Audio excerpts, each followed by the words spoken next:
Hello there. Welcome to a special mini episode of Film Bastards. My name's Ian, and as always, I'm joined by Mark. Hello, everybody.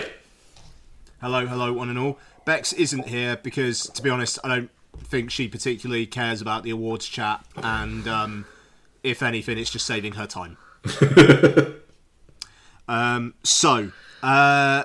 Oscar nominations have happened. We are here to do a little bit of dissecting instead of doing it on next week's show, because next week's show is the year-end show, where I thought we were going to be talking about Oscar nominee No Other Choice, but No Other Choice has no Oscar nominations. Apparently there were other choices.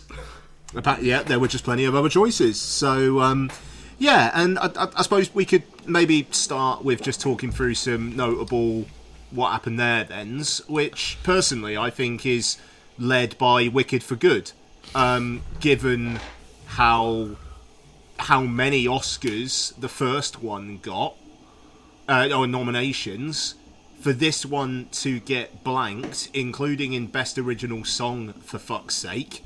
You know, like the one new bit of content that film had for fans of the musical, or two, I should say. There were two original songs, I believe.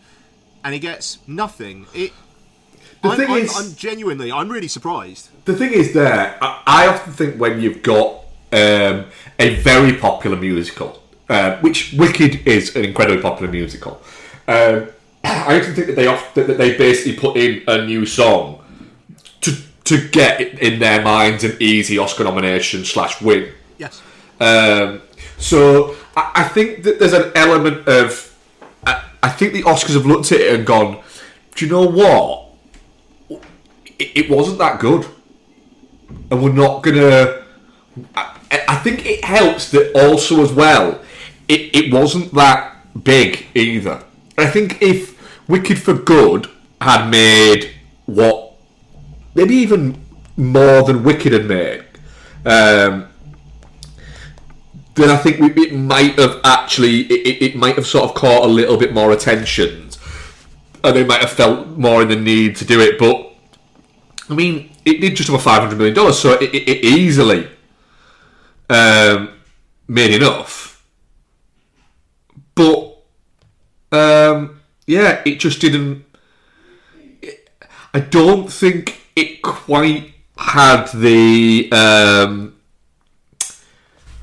I don't think it grabbed the attention like it did. I think they missed a tiny bit of a trick, in the sense that it was announced as a two-parter when the first one came out, and the second one was coming out exactly a year after. And so it almost... there was no ceremony to it. It was all pomp.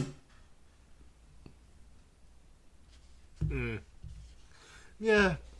It's the sheer cultural, like, sad trombone of Wicked for Good feels like it will be studied in years to come. Yeah. And do you know what I think they might land on a little bit? They might land on... well, the issue we had is the overarching memory of the first one was that people enjoyed it. There was a joyous kind of atmosphere of people going to see it, and people going to see it multiple times, and people enjoying sing-alongs. But then the other bit of it was also how weird they were on the red carpet. And then the next bit is them starting the press tour again and just being as weird again about it. And, like, I know it got mentioned a few times. We mentioned it on the podcast. It's been mentioned other places. But it was like, what the fuck happened to you during that shoot? Because you're acting like you've just been released from some kind of horrific event. Yeah, because the scuttlebutt is that both Erivo and Grande got on with each other, and there was no problems there. But they're both very, very pleased to be shot of Wicked.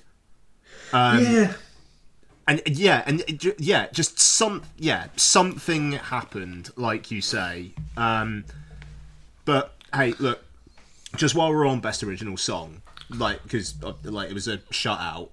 Fascinating list of nominees. you got Golden, which is going to win. Yeah. And you've got, I mean, there's barely any point anybody else even turning up to perform. And to be honest, I do kind of wonder if some of them might not. So then you got I Lied to You from Sinners, great, Yeah. sure. You got Train Dreams from Train Dreams, so Nick Cave, great stuff, love to see it. And then you've got Dear Me, music and lyric by Diane Warren from the documentary Diane Warren Relentless. That shouldn't be allowed. Like, it just shouldn't. Like, it just shouldn't be allowed. That almost feels like a joke. I mean, it is really, really funny. The song's called Dear Me. It's from a documentary about Diane Warren, and it's written by Diane Warren. Is she contractually obliged to have a nomination every year? I mean, it's something, man. And I bet she was thinking, finally, like, it's a documentary about me. Yep. I'm gonna win this, and then here comes K-pop Demon Hunters, like the fucking cool thing, man. I mean, how many times has she been nominated? Yeah, I mean, like, probably 20 odd at this point. Has she ever won? No, like the closest she ever came was I Don't Want to Miss a Thing, but I want to say it was the same year as Titanic. My Heart Will Go On. Yeah, Jesus Christ. Yeah, that's wild. 18 Academy Award nominations. She has an honorary Academy Award. Yeah, she got an honorary one a couple years back, where I almost feel like it was them going, maybe you'll just stop trying now. But no, she's. Fucking hell. It is weird that she doesn't just get on board a big film and write the big song for a big film. Just do that. Yeah. Because I mean, it's not like she hasn't written songs for like big artists. Exactly. And yet here we are. But then the fifth nominee, Sweet Dreams of Joy from Viva Verdi, a film that apparently on Letterboxd at the moment literally only has about 150 people even saying they've watched it. Fucking hell. I think it's a documentary about opera singers or something. I mean, yeah, none of those are really, with the exception of, and I haven't seen it, but I assume it is, Golden from K-pop Demon Hunters. None of those are exactly gonna like bring the house down on Academy on Oscars night, are they? No, exactly. Like, I mean, I Lied to You, I think will have a bit of a moment because I think Sinners is potentially going to have a good night. But yeah, you need to watch K-pop Demon Hunters. Yeah, I do actually. Because, just bless you. You know I love you. The amount of shite that you watch and you've not yet watched K-pop Demon Hunters is something. Yeah, I do need to watch it. Right. Yes, you do. Right. Okay. So moving on. That's a category done as well. So yeah, No Other Choice. Thought it was going to get in there for best international feature at the very bloody least. It's an odd one, that one. The thing is, the nominees, I mean, let's have a look at international feature. They're strong. So The Secret Agent, we haven't seen that. I don't even know when it's coming out in the UK, but everybody seems to love it. Yeah. It Was Just an Accident, which has had a couple of nominations, but there's a lot of people saying that it was snubbed for Best Picture. We'll get to it. Sentimental Value. Sirat, which has basically come out of nowhere in the last couple of months or so. Basically about a guy looking for his kid in the middle of a rave. Yeah. And The Voice of Hind Rajab, which came out in UK cinemas on Friday. It's actually been shown at the Odeon a couple of times a day, but I've been under the weather this week, so I haven't been able to get out to it, and I think it's gone after today. And that sounds quite intense as well. And you know, Palestine, Israel of the moment. But yeah, no. So it kind of feels like No Other Choice just got squeezed out by what is probably just a strong set of 5 nominees. Yeah, they all sound. There's not one there that often I think with the best international film category, you can often look at it and go, I bet they're all very good, but it's a big old bowl of vegetables, and they don't. I mean, there's some vegetables in there, but they sound like tasty vegetables. Yeah.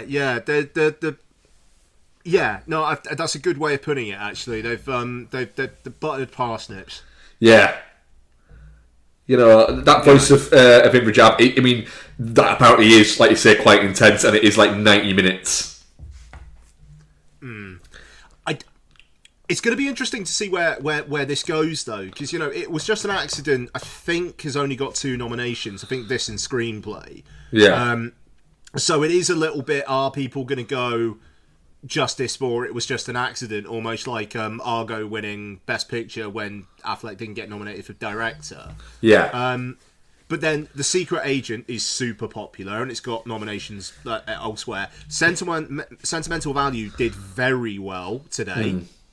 Yeah. Elle Fanning getting that nomination for Best Supporting Actress is a bit of a sign of how that film is liked. We'll get to Best Supporting Actress. I've got some views on Best Supporting Actress. Okay, I'll tell you what, we'll go to it in a sec. And, that and Sirat just sounds like it's quite fun. So, it kind of feels... It's just a good slate.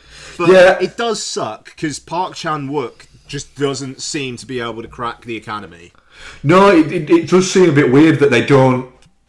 It's almost like they went down the Bong road and they couldn't go to the park at the same time.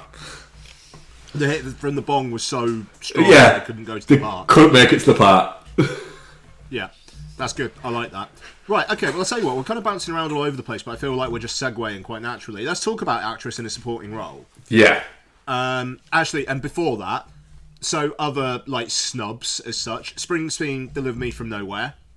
In a lesser Best Actor year, Jeremy Allen White could have got in there, but that Best Actor category is insane. Yeah, it's strong, isn't it?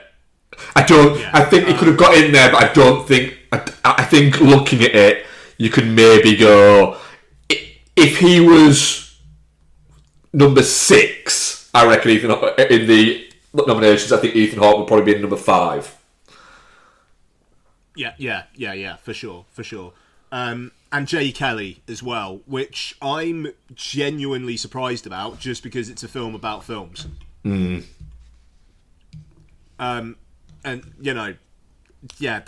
That's real interesting. Anyway, right, actress in a supporting role. So Elle Fanning for Sentimental Value, Inga Ibsdotter Lilias for Sentimental Value, Amy Madigan for Weapons, Wunmi Masoku for Sinners, and Tiana Taylor for One Battle After Another. Yeah. Mark? Elle Fanning is very good in Sentimental Value. That is a stretch. Best Supporting Actress. It's a little bit... right. She's very good in it. There's no getting away from it. She is very good in it. What I would say is there's a chance that she's... If there was a Best Supporting to the supporting character, then maybe. But I just don't think she's a big enough part of that film to be... Yeah, I don't get that one. But it's not to downplay her performance. Tiana Taylor is almost like they got the wrong one, because Chase Infinity should have been nominated over Tiana Taylor. Tiana Taylor disappears in the first third of that movie. They fucked it with One Battle After Another, running Chase Infinity and Best Actress. They absolutely fucked it. Yeah, because she would have had a good chance. Tiana Taylor is good in One Battle After Another. Again, I'm just a little bit like... But she's gone in the first third. Yeah, she's very... So I've been rewatching One Battle After Another. I watched most of it yesterday. She's very, very striking, and she's super, super impactful. She is. But there is a case to say that it's oh, I remember her and she made an impact on me. Yeah. And maybe that is enough to get a nomination in this category. I don't know. But like you say, if they ran both her and Chase Infinity in supporting actress, Chase Infinity would have this nomination. Yeah. And it would be more fitting. I mean, what I would say there is, I think having two also from Sentimental Value feels a little bit... So what? All the women in Sentimental Value have been nominated. Yeah, I mean, all 4 leads have been nominated. And look, I'm really cool with Oscar nominee Elle Fanning as a statement. That's great. Bex has just texted me because she can clearly hear what I'm saying, or clearly heard that bit of what I was saying, and said Elle Fanning's better in Predator. I mean, yeah, she best supporting actress to a Predator in Predator Badlands, absolutely. But can I throw, seeing as it got nominated for every fucking thing else there, I actually think that there's a double one there that could have been nominated that isn't Sentimental Value, and going to throw out that Sinners could have got a double nomination because Haley Steinfeld is really good in Sinners. Oh fuck that.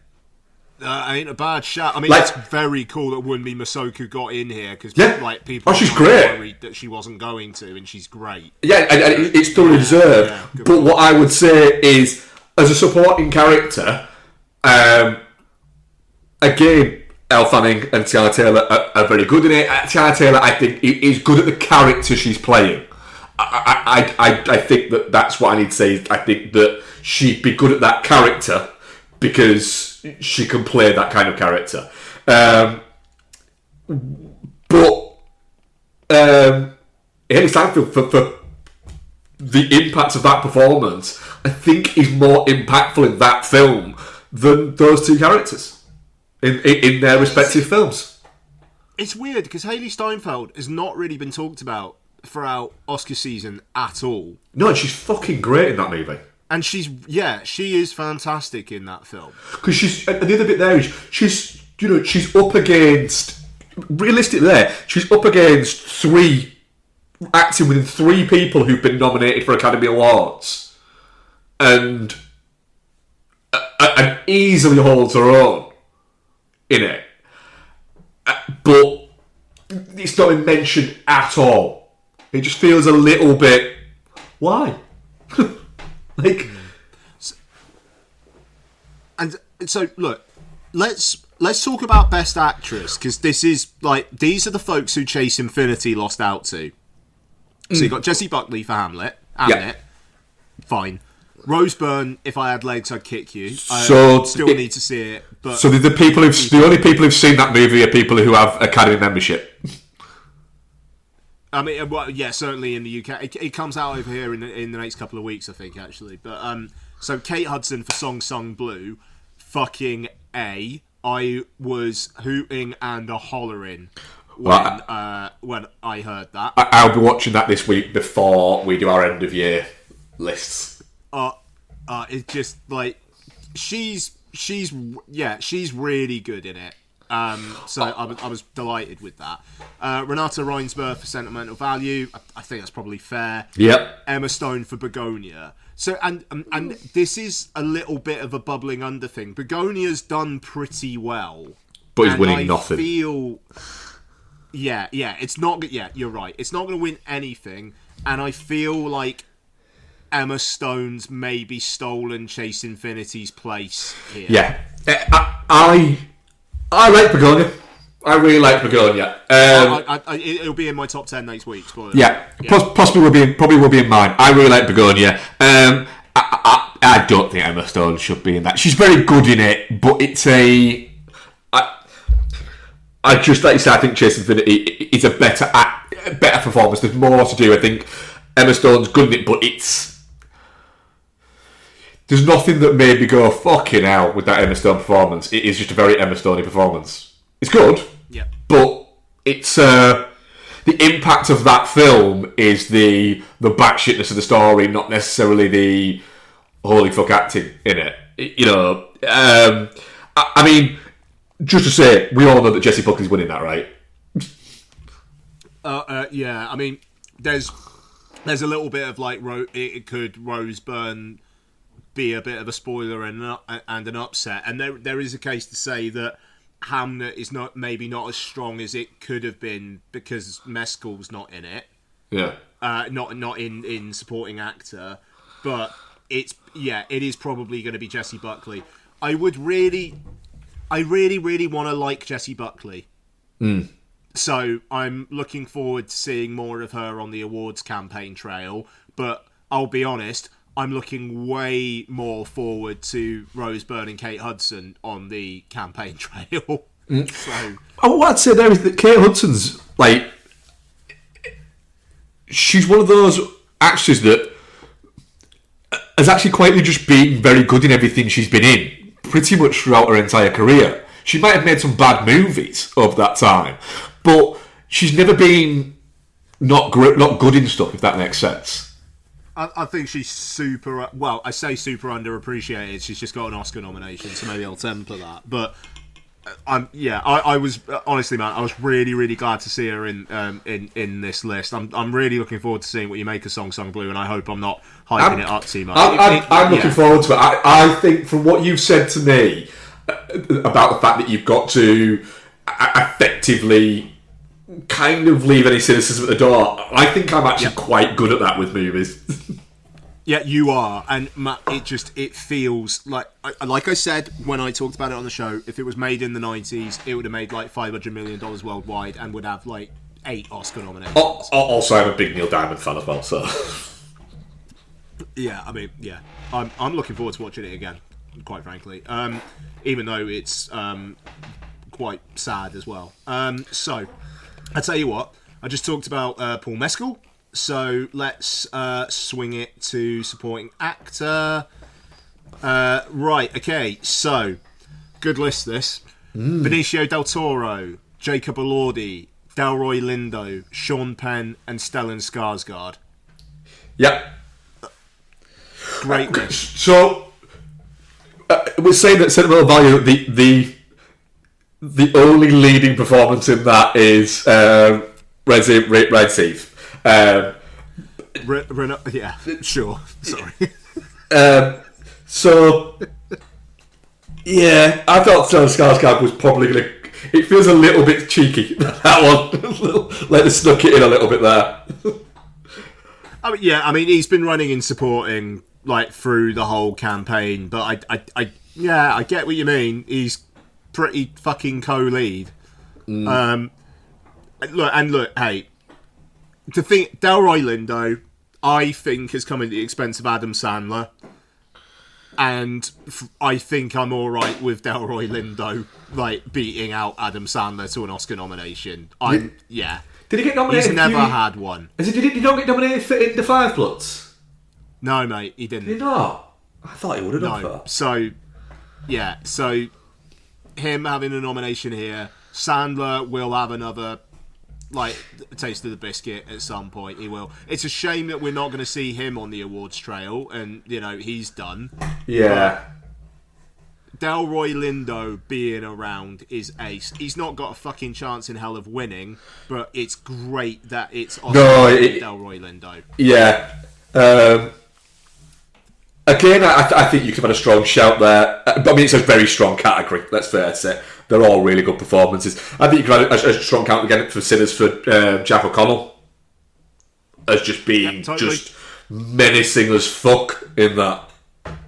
I think he could have been 6, 7, like in the 6, 7, 8s. Yeah, absolutely. Yeah, I mean, who do you think is getting that? So, this is an interesting one. Yeah, because I would think it's a knife fight between Del Toro and Sean Penn, but people seem to like Frankenstein, and if Jacob Elordi gets some good buzz for Wuthering Heights, which is gonna be starting screening in the next couple of weeks. I mean, it's out like mid-February. If he's like really up there in people's minds, I wonder.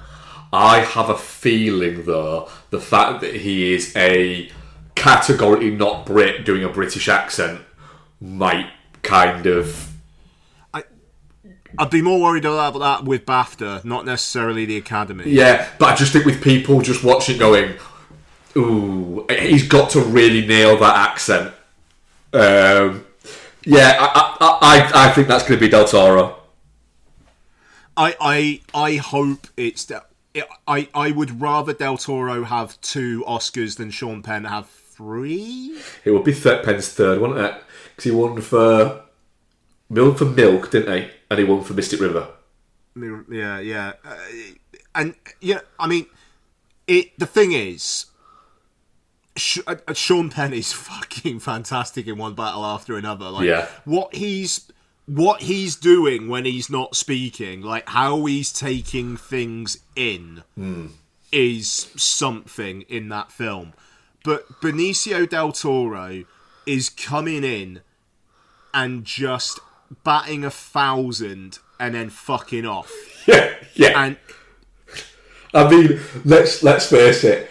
For the Oscar clip for that, they've got to use the Just a Few Small Beers clip. God, you hope so. You hope so. Yeah.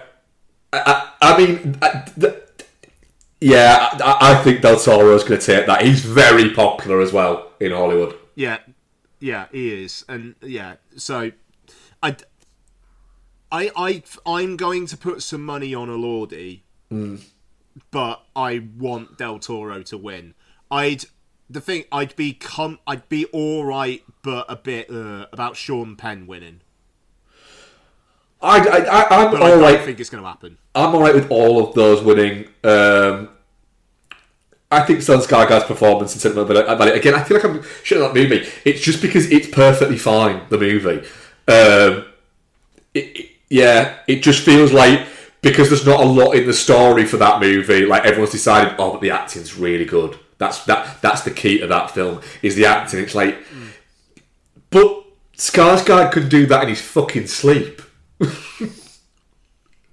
Like, it's just he's what? So he's supposed to be a little bit roguish, charming, but you're also supposed to look at him and go, yeah, but he's not charming enough, though. Yeah. No, yeah, fair.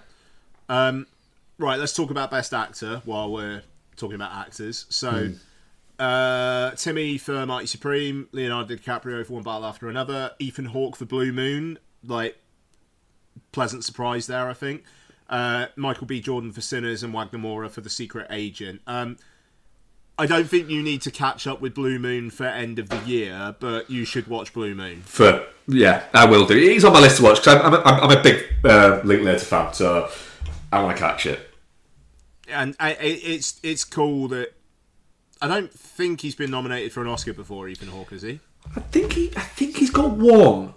No, hang on, Training Day. Did he get Best Supporting Actor? I think he got Best Supporting Actor for Training Day. I think he might have another sneaky little one as well in there. Okay, but I mean, it's cool. He's been nominated. He's been nominated 5 times. Fucking hell, really? What? Training Day, Best Supporting Actor. Yeah. Best Adapted Screenplay for Before Sunset. Boyhood. Oh, okay. Best Adapted Screenplay for Before Midnight. Best Supporting Actor for Boyhood. And Best Buzz by Leading Actor Blue Moon. Yeah, it's been nominated 5 times. All right. Okay. Yeah, but okay. 2 a screenplay. 2 a screenplay. Yeah. Fair enough. Yeah. But no, fair. That's great. But yeah, no. Look, he's been around. He's been campaigning. It kind of feels like he's worked for it and earned it. So that's great. And like again, I think Clooney definitely would have been there or thereabouts, but he is just basically playing a version of himself. It's interesting, this. I feel like the Academy of 10 years ago, where it wasn't so international, Jay Kelly would be appearing quite a bit more. And I really like Jay Kelly. That's that's the thing. But I do wonder if this is a sign of the Oscars evolving. That you've got... That's a cool nomination, Ethan Hawke for Blue Moon. Yeah, like that's that usually would be the fan nomination. Yeah, usually you get one of those, and you've got Wagner Moura and Ethan Hawke in that. Yeah, no, exactly. Oh, God, I really, really want to watch The Secret Agent. Yeah, I really do. But yeah, look, it's going to be Timmy, I think, unless he absolutely fucks it over the next few weeks. But it seems like he's stopped the real showboating shit to try and get people to watch the film. And in campaigning mode, I think he's being a bit more chill, and I think he'll get it over the line. And he's starting to become a little bit more kind of humble, a little bit, and has kind of said, "Oh no, the me being like, I want this, I think I'm this," was part of the promotion. Like for Marty Supreme, it was me kind of being in the character of that. It feels a little bit like somebody said to him, "If you keep being like that, the Academy Award are going to pull back away from you." Yeah. And the thing, I do think DiCaprio might just steal his lunch a little bit there. The thing is, if DiCaprio makes a go for it, which he won't, then I think all bets are off. But he won't. I don't think he cares. He's got his Oscar, and he's happy just doing his thing and supporting the film. Yeah, DiCaprio knows that at some point in the next 20 years, he's going to get another one. Like, he just knows that I've got a first. At some point in the next 20 years, they're going to give me another one because I'm going to do something else that's just fucking great. Like, probably Scorsese's last movie is just going to win every award. It's going to win best fucking animated short. Yeah. But, yeah, I don't know. I have a slight issue in the fact that I just think that DiCaprio's performance and Michael B. Jordan's performances are both better than Timothée Chalamet's performance in Marty Supreme. The further away I get from that film, the more I go, it's good. Everyone needs to calm down a little bit. Mate, honestly, if I was ranking the 4 that I've seen, it would be Michael B. Jordan would be number 1, Ethan Hawke would be number 2, DiCaprio would be 3, Chalamet would be 4. And they're a really, really strong 4. I'm not denigrating any of them, but it's mad that the fact that Michael B. Jordan even getting a nomination is a bit of a few. Yeah, it's like he's so good in Sinners. You know what I mean? Yeah, and I mean Ethan Hawke as well, man. Like, he is that film. It's mad, like, how much he is that film. But he is. And, like I say, it's a cool nomination. But, look, it'll probably be Timmy, and, you know, it's a good performance. So, yeah. Right, let's barrel through some, and then we'll get to like screenplay and directing and film and whatnot. So casting, you got Hamnet, Marty Supreme, One Battle After Another, Secret Agent, Sinners. Yeah. How has Hamnet got into casting? Because of the kids, I think. The kids. Fuck them. Marty Supreme is really interesting because there's a bunch of non-actors there, and but that's also, I'm sure a lot of that is the casting director, but how much of that is Josh Safdie knowing those people and saying, wouldn't it be fun if he was in that or if he was in this? Yeah, and also you've got people like, Penn Jillette in there and fucking Abel Ferrara in there as well. You know, so is this the casting agent? I mean, is the casting agent going to Benny Safdie and going, do you know what would be really good if we got this? What is? It's almost like a defining of what. How does that work? Yeah. What are we? Because in my mind, I haven't seen Secret Agent, I haven't seen a Hamnet, but they discovered Miles Caton for Sinners. So Francine Maisler and her people have done some work there to pull that guy out. That's fair enough, though. And him, you know what I mean? Yeah. Like, so basically, we're looking at campaign should be entirely that. Yeah. So yeah, that's it. Because it's like you say, it's good good that it's kind of getting a bit of a recognition there. And I think, is it next year that Stunts come into it? It's for the 100th. Is it for the 100th? So it's not next year; it's the year after. So. And it kind of makes sense that, because it's something that I think, is the casting. For instance, is the casting director of One Battle After Another out there going, "Hey, do you know what we should get? Leonardo DiCaprio and Sean Penn." No, but they're probably getting a lot of the other fuckers there, and there's a lot more other fuckers in films. Yeah, absolutely. But yeah, look, for me, Sinners, but who knows? Cinematography: Frankenstein, Dan Lauston, Frankenstein. Darius Konji, Marty Supreme, Michael Bauman, One Battle After Another, Autumn Durald Akapour for Sinners, and Adolfo Veloso for Train Dreams.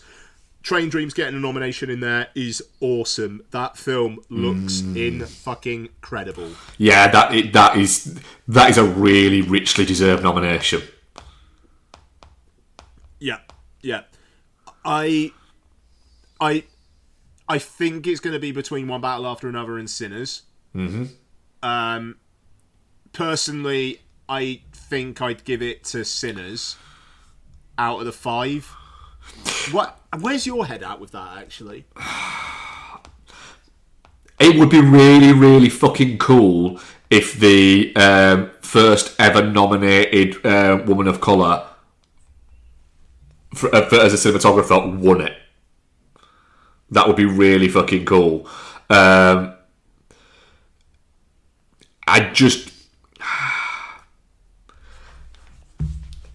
do think. I mean, my brain keeps going to that last 20 minutes of One Battle After Another, but I think a lot of brains will, man. Yeah.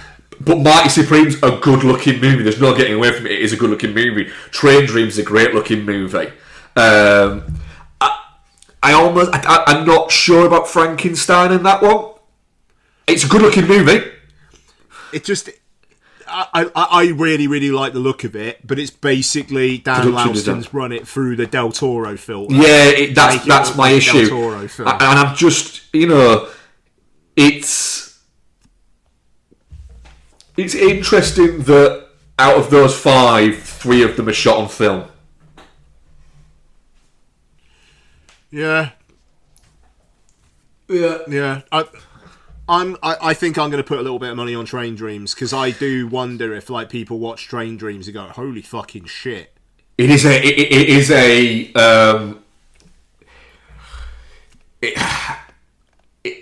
a staggeringly good-looking movie that happens to be really good as well. Yeah, it's got that, and it's got that. It has a look of through time, and where it does. It wouldn't surprise me if there was an awful lot of, right, for this element of the time period, I want to use this lens and I want it to run like this, and for then this, I want to use this, without sort of shifting any ratios or anything like that. But it does, each period that it rocks through, you do seem to see it changing. So there's a different hue to it to start off with, and then it gradually starts to go on. When you get to the end, it's almost brighter and a little bit more. There's more colours there in terms of for that. There's certainly work being done on it. I do think though that people aren't going to be able to get away from the fact that the last 20 minutes of that movie, One Battle After Another, is just very good to look at. Yeah. Okay. Costume design: Avatar, Fire and Ash. Fuck people off. Horny for Varang. Wait, has that actually been nominated? Yeah. Oh, fuck off. I mean, they're not real fucking costumes. Yeah, they still have to design the look of them. I've seen people arguing that online. Then K-pop Demon Hunters should be nominated. Yeah, all right. That's a good counter. Frankenstein, Hamnet, Marty Supreme, Sinners. I'm going to watch Hamnet. Because I need to have an opinion on it. But fucking just Sinners, heavy worn a baggy fucking white shirt. It's the same in all fucking films set in that period. It's not difficult. This is my issue with fucking costume design. If you set something years ago, you have a costume in it, and that's that's my issue. Is that you've got it there. Sinners should fucking... I mean, Avatar, I feel like fucking writing to Parliament about that one. That's bullshit. Hamnet, it's just heavy wool. Just brown and white. Brown and white, make it look heavy. Make it look like it's going to be difficult to walk in if it rains. So, yeah, Mighty Supreme, Sinners, and Frankenstein I'm fine with. Yeah, totally. But it's going to be Sinners. Okay. It has to be Sinners, doesn't it? You'd think so. Yeah. I'm going to skip the documentaries. Right, editing.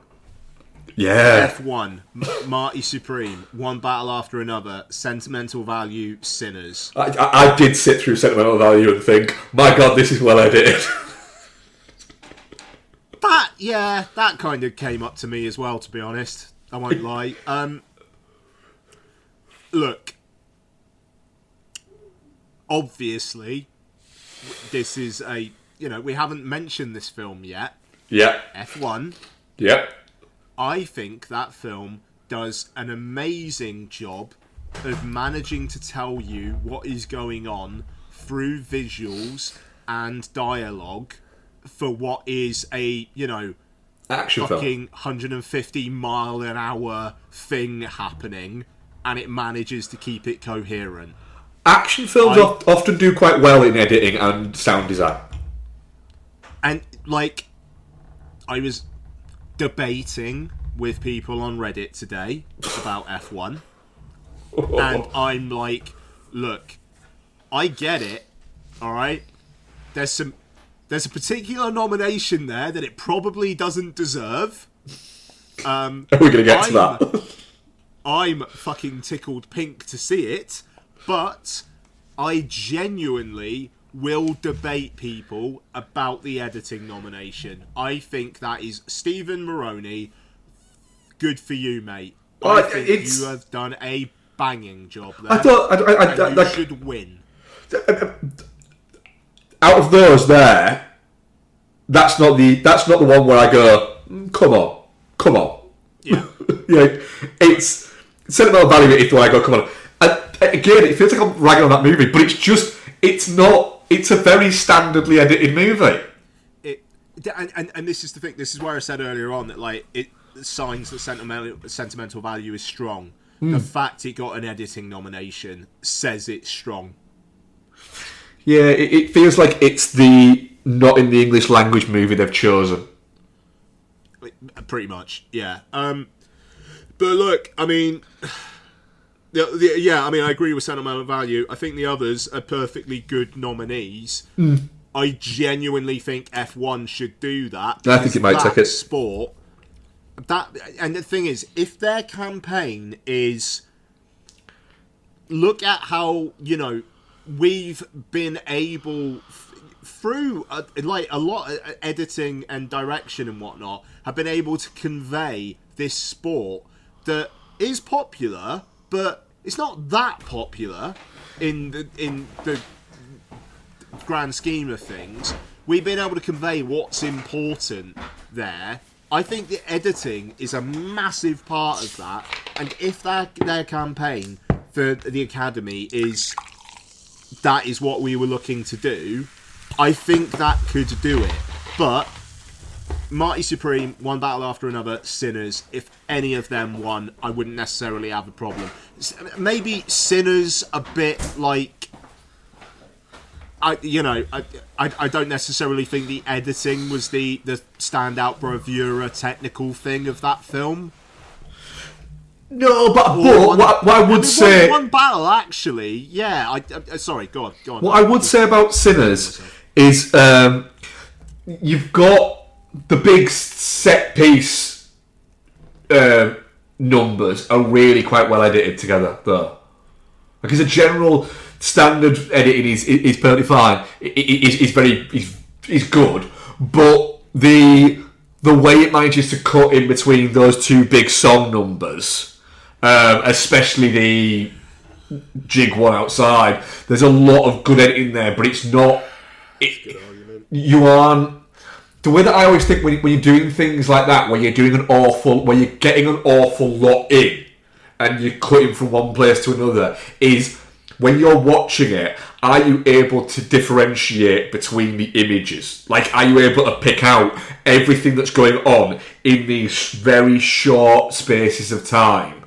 And you can with Sinners. You can go, oh, that is blah with blah, that is blah with blah, that is there, and that is in there, and it does sweep round, and it has that one-shot feel, but obviously it's not one fucking shot, but it does manage to convey that, it does manage to feel that.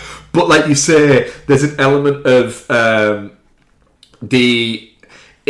for Kaczynski to be able to build up tension, to be able to build up atmosphere and bits like that by utilising the performances and utilising the cinematography and utilising the score and the sound design. That editing has to fucking be on point. If it clunks at any point or it doesn't quite get it and the cutting doesn't quite work, or it doesn't feel... If it feels like you're watching a broadcast, it's gone. But if it feels like you're not watching a broadcast, it's gone. It's a really weird thing. You've got to trick people, almost, into thinking that what you're watching is... With something like F1, you've got to trick people into thinking that what you're watching is the real sport itself.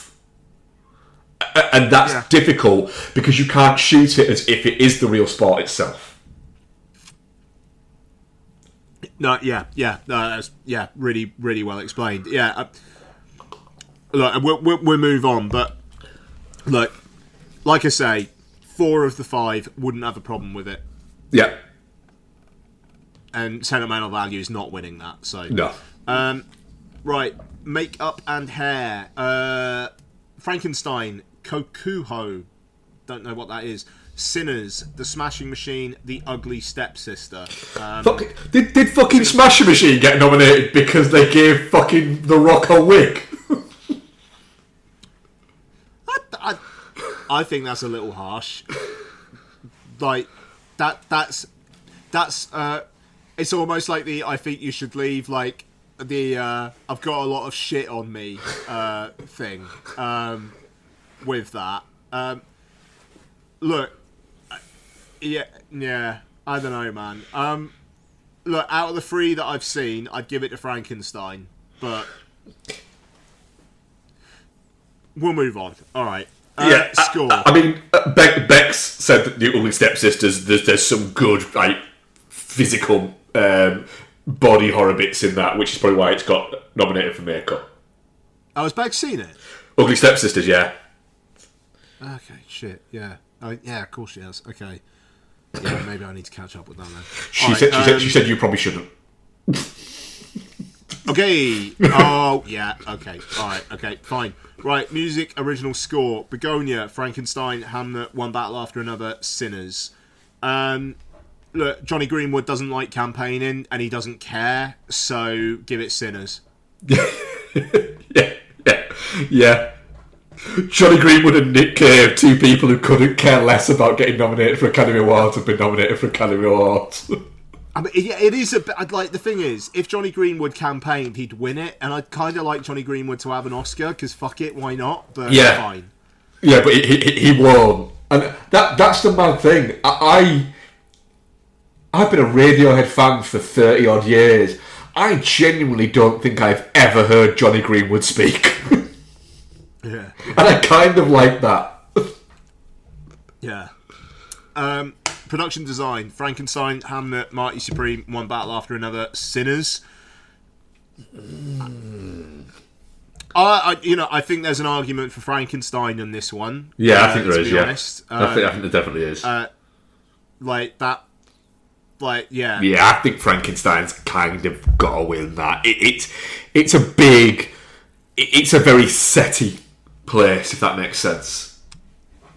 Yeah, it's almost like I'm saying like it's just most production design, but that it's really evocative shit that I think really adds to the mood of that film. The part of, like you say, the mood of it, you know, what might have done a Mighty Supreme are good-looking movies, and the production design is very strong on them, and again, Sinners is really good, but I don't know, that I feel like the look of Frankenstein certainly adds to the story, adds to the atmosphere of that. And that's because Del Toro he's a production design guy. You know, every piece of every frame has to be there. Has to be filled. Yeah. I when for production design, my brain first went, well, it's got to be Frankenstein, hasn't it? Really. Okay, sound. F1, Frankenstein, One Battle After Another, Sinners, Sirat. Really want to watch Sirat. Yeah. People seemed pretty hyped up for this nomination. Look, F1 or Sinners for me. There you go. Yeah, I'd agree with that. Yeah. Okay. Visual effects: Avatar: Fire and Ash, F1, Jurassic World: Rebirth, The Lost Bus, Sinners. F1's winning it. Let's be honest. I don't know. The Lost Bus.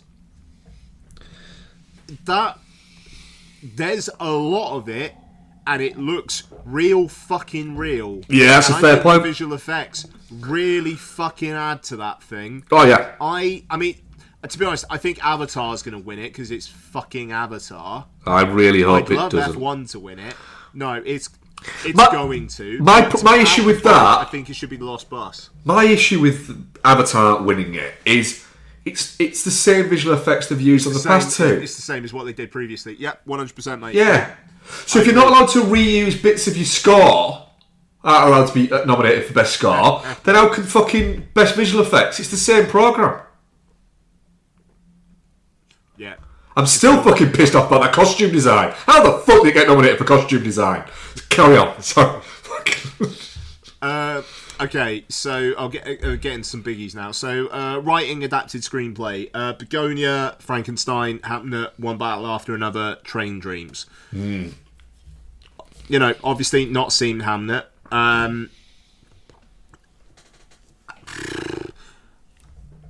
mean, personally, I think I'd go Begonia, but it's not going to win. I think One Battle After Another. No, actually, no. I think the scuttlebutt is Hamlet's going to win this, basically, because it's only going to win two. Yeah, I mean, One Battle After Another or Begonia for me on that. Right. I liked Frankenstein. Frankenstein is good. I had a good time with it. It shouldn't be allowed to be nominated for another fucking adaptation of Frankenstein. And plus, I actually don't like some of the changes that Del Toro made in that as a scripting bit. I don't like the fact that Christoph Waltz becomes a benefactor rather than it just being that Frankenstein is from a wealthy family. Yeah, I mean, like, that whole thing actively hurts the film as well. It makes it longer than it actually should be with that. Yeah, it doesn't need it. Has Paul Thompson won Best Screenplay before? I feel like he has. I want to say he's never won an Oscar. He's not won for Best Director, has he? No, he's never won an Oscar. He's been nominated 14 times, but never won. There you go. Well, that's going to change this year. But A Train Dreams, love to see it there. Right, original screenplay: Blue Moon, It Was Just an Accident, Mighty Supreme, Sentimental Value, Sinners. That's an interesting category. It really, really is. It's not going to be Blue Moon. No. I don't think it's going to be Sinners, but I could see it being the other three, and especially it was just an accident because it's got shut out of Best Picture, and I could see it not winning Best International Feature. But then my thing there would be, so the rating's good, but everything else is a bit, weak sauce. But I mean, it's almost like consolation. Like right now, my brain is telling me Marty Supreme. Right now, my brain is telling me Marty Supreme, and I think Sentimental Value will win. And I think it's going to be out of those two. Okay, so then that leads us to director. Interesting, this one. Oh, actually, just very quickly, animated feature film. I'm not going to do short film. Arco, Elio, K-pop Demon Hunters, Little Amaleo, the character of Rain, Zootopia 2, K-pop Demon Hunters. Yeah, it just is. They might as well just give it now. Yeah, I think so too. Fucking Zootopia might as well not turn up. Yeah, I just it's the Disney one. I do wonder, but it'd be a shame. Like K-pop Demon Hunters. I just think that they look at it and go, we need to give it to this because it has captured a zeitgeist. Yeah, it's a young zeitgeist as well. Yeah, quite. Right, directing. Hamnet, Chloe Zhao, Marty Supreme, Josh Safdie, Fair Play. Wasn't sure that was going to happen. One Battle After Another, PTA. Sentimental Value, Joachim Trier. Sinners, Ryan Coogler. So, I think there is going to be a split between directing and picture. You reckon one's getting one and one's getting the other? I think Ryan Coogler is winning Best Director. I think Coogler's winning Best Director. One Battle After Another is obviously a incredibly well directed film. Mm-hmm. I feel like they're gonna want to give Ryan Coogler something. I have a feeling that I don't think it's going to be screenplay. I think they need to give him. Right, this is the most ever nominated film of all time, and it is a original story written and directed by a black director, and it is a largely black cast. I feel like this is a chance for them to kind of have a bit of a moment without having to have anybody go, yeah, but you're doing that. No, you're doing that because Ryan Coogler has made an exceptional film where even we, as fans of cinema, fans of this type of cinema, we're looking at it going, that's a lot of money. That's a lot of money to throw to throw at that type of movie. And it fucking worked. It was commercially successful. It's critically successful. It's cool as fuck. And it also, as well, it happens to be really, really good. He also, he shot it on 70mm. Yeah. I'm going to say it's a really wanky thing. It's fucking cinema. Yeah, and it is. And One Battle is as well. But Sinners is... this is the new breed of International Academy director who they need to be putting on a pedestal and going, this is the fucking guy. Yeah. And the thing is, you look at that, I think Paul Thomas it should have had an Academy Award for Best Director by now. He should have had it for There Will Be Blood. But you could imagine that when Ryan Coogler wins that, fucking, it's going to pan at some point to Paul Thomas Anderson, and he is going to be on the table fucking clapping. Because as a lover of cinema, he just fucking loves movies. And not only that, he loves championing movies. He loves talking about movies. He's the guy who you know, like you said, there's that thing that Joseph, what's his name, fucking Quiet Place guy, what's his name, Krasinski, like says that, you know, Quiet Place. A Quiet Place, yeah. What's his name? Who directed Quiet Place and was in it? Married to fucking John Krasinski. John Krasinski, that's the fucker. Yeah. I thought you were saying Joe Kaczynski. No, because he didn't. Yeah. Different guy. I couldn't get his name out of my head. That was the problem. Like he tells that story about the fact that he was sat at a dinner with Paul Thomas Anderson, was talking about a movie that he didn't really like, and Paul Thomas Anderson went, "I thought it was great," and it was like but no, it was shit. And he was like, "Was it though? Why?" Because it wasn't. It was. And he said, I don't want to say which movie it was, but it was like a comedy movie. He's like, no, that movie set out to do this, and it did all of that. And it's just like, I get the feeling like Paul Thomas Anderson like would like some of the shit movies that I like.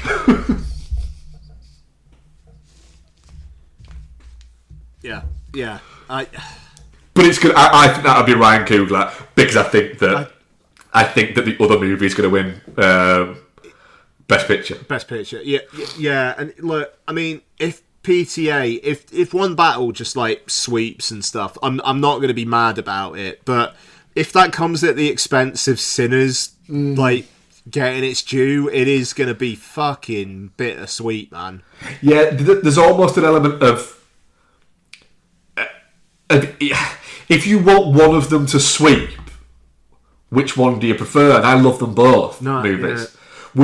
I just think that if it'd be great if One Battle After Another swept.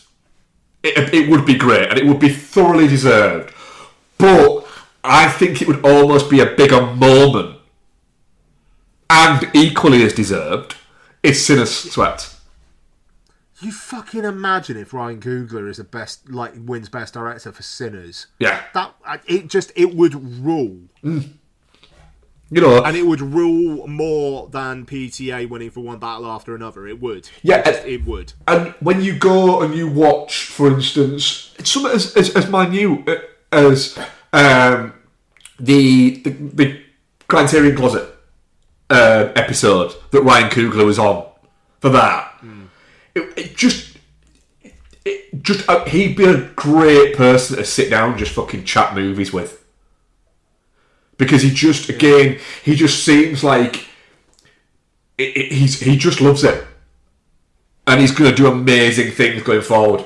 But as well, he's not a cocky filmmaker, but he's an incredibly confident filmmaker, and there's that element of I'm not going to make a great movie through hubris and bravado. I'm going to make a great movie through just. I just think that this is fucking that my talent is going to shine through, and that's a fucking wonderful thing. It's not. There's no hubris to it. He is that good, and I think he's just. No, I know I can make a good movie because I've got this idea, and the people around me are going to help it. We're going to deliver this great movie to you. There's that element. It's going to be really fucking cool when he wins. And and also if he wins, like I know he's doing Black Panther 3, and great, want to see Denzel in that. That's brilliant. But after that, he's going to have a blank check, and let's see what he does now. So thrilling, right? So Best Picture. Look, I'll run through the nominees, but we've both said One Battle After Another. But hey. Begonia, love to see it. F1, Brad Pitt is Oscar nominated for Best Picture for F1. For fuck's sake. Like, what? We'll get into it in a second. Yeah, Frankenstein, Hamnet, Marty Supreme, One Battle After Another. I just scrolled a little bit too far and I've lost it. Fuck. Oh shit. Secret Agent, Sentimental Value, Sinners, Train Dreams. Glad that Train Dreams wasn't kicked out by F1 getting nominated. Yep, was a little worried about that. Yeah, because that would have made me go, yeah, I actually have no issue with F1 getting nominated. And the reason behind that is that I think there's an element of being movies that make a lot of money. There seems to be an element of slight snobbishness towards them. Like, well, no, because they've had their cake, it was the box office. And almost like, if a movie it's got to make a decent amount of money, it's either got to make no fucking money, but that's because the general public don't understand it, or it's got to make a good amount of money for it to have had enough of an impact. But if it's made too much, it's kind of like, well, hang on a minute, whoa there. And so, F1, it's a little bit of a, come on. But also, it's a really good movie. I really enjoyed it. And I don't have any knowledge of F1 at all. I enjoyed it as a sports movie. And so, it's not going to win, so why can't it get nominated? Yeah, look, I'm there with it as well. Like I say, I've been on Reddit quite a bit today, talking to people about this stuff, and there's basically two camps. And nobody's in my camp of I'm fine with it being there. It was just an accident / no other choice was robbed. What the fuck? And if you're gonna do a film that was successful, why not Weapons? And the thing is, if Weapons popped up in original screenplay and then didn't get a Best Picture nomination, I'd be more sympathetic to that. But it didn't. Amy Madigan got the nomination because she's been out there campaigning and whatnot, but Weapons didn't get anything else. No. F1 did get some technical nomination. As soon as he got editing, I was like, fuck me, it's actually going to get Best Picture. Yeah. And I've been confident about it because it's an enjoyable film. Avatar didn't break through. I mean, here's a question for people. What would you prefer? Avatar, Wicked for Good, or F1? I mean, F1's the better movie of all three of those by a long distance. Yeah, there you go. And hey, it's a Hollywood blockbuster. It's the Top Gun Maverick of this year. It's the one in the 10 that gets nominated. It's a big blockbuster. Made a lot of people, a lot of money, and it was good. There's almost... There you go. There's almost a... Like... I don't want to say... Like, there's a formula that it has to follow to. But there's almost like an unofficial... Do you know what? You should have at least one non-English language movie in the Best Picture nominations. You should also have at least one blockbuster in there. You know, if a blockbuster has stood out over that year, and you know, F1 did. It's a good movie. I think there's an element of, like I said, an element of snobbishness that comes into this. I mean, fuck me, you could fucking kick out that fucking Diane Warren song that people will hear for the first time at the Oscars. You could kick that out and add fucking Ed Sheeran's Drive in there. Yep. That'd get fucking people, what is it? Fucking, after an ad break, the fucking curtains open, fucking Sheeran comes out, growls on fucking drums, and fucking John Mayer's fucking ripping out a solo. That's going to get people fucking standing. Diane Warren coming out and going, what's this from? Oh, it's from Diane Warren Presents Diane Warren's Oscar song. Yeah. No, look, I mean, it was just an accident. Is probably going to be higher than F1 in my list next week. You know, so it is absolutely biased. And when when we first talked about F1 on the show, I was disappointed. But can I ask you a question though? Yeah, sure. In your lifetime, right, how many times will you watch F1 for every one time you watch it was just an accident?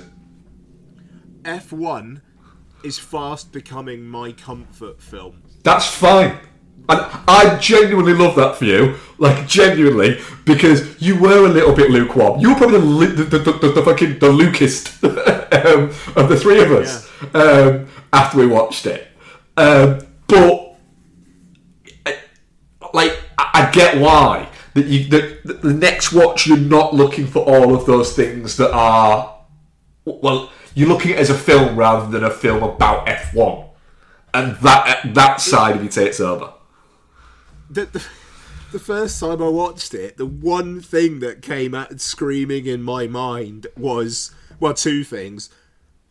They'd black flag him for all the shit that he was pulling, and I didn't like the fact that David Croft and Martin Brundle's commentary sounded like it was echoing.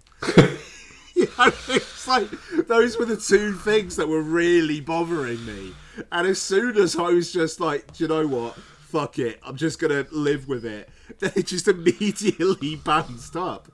And it's, you know, I've got, excuse me, Joseph Kosinski, Top Gun Maverick was my favourite film of that year. You know what I mean? Like, I've got form for liking Joe Kosinski films, and that dude makes good blockbusters. And, like, F1's a really fucking good blockbuster, man. It is.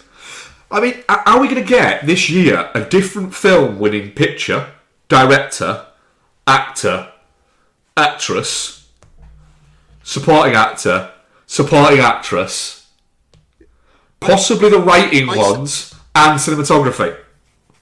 I said in our chat earlier on, I think it could be a real share the wealth ceremony.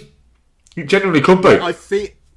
I feel like no one's getting more than like 3 or 4. I mean, I say that now, one battle after another's going to sweep. Yeah. But I really, honestly, I feel like One Battle and Sinners could get like a few each, and then there's going to be 1 or 2 dotted all over the fucking place. Yeah.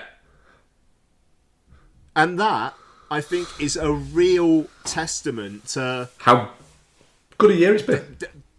And how broad a fucking church it is, man. You know, like, you're gonna get K-pop Demon Hunters probably winning too, for fuck's sake, which is great.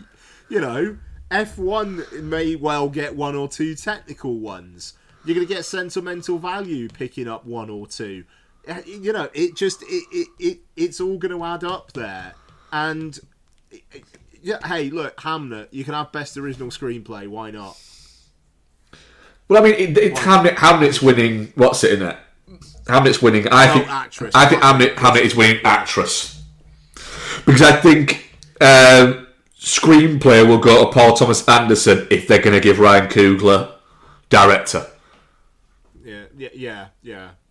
So look, I'm going to wrap it up. I think it's a super exciting Oscar ceremony to look forward to. I'm going to say I'm not going to be on Oscarbation this year because I'm starting a new job in March, and it's not a great look for me professionally to literally take my second Monday in the role off work because of the Oscars. Yeah, that is perfectly reasonable.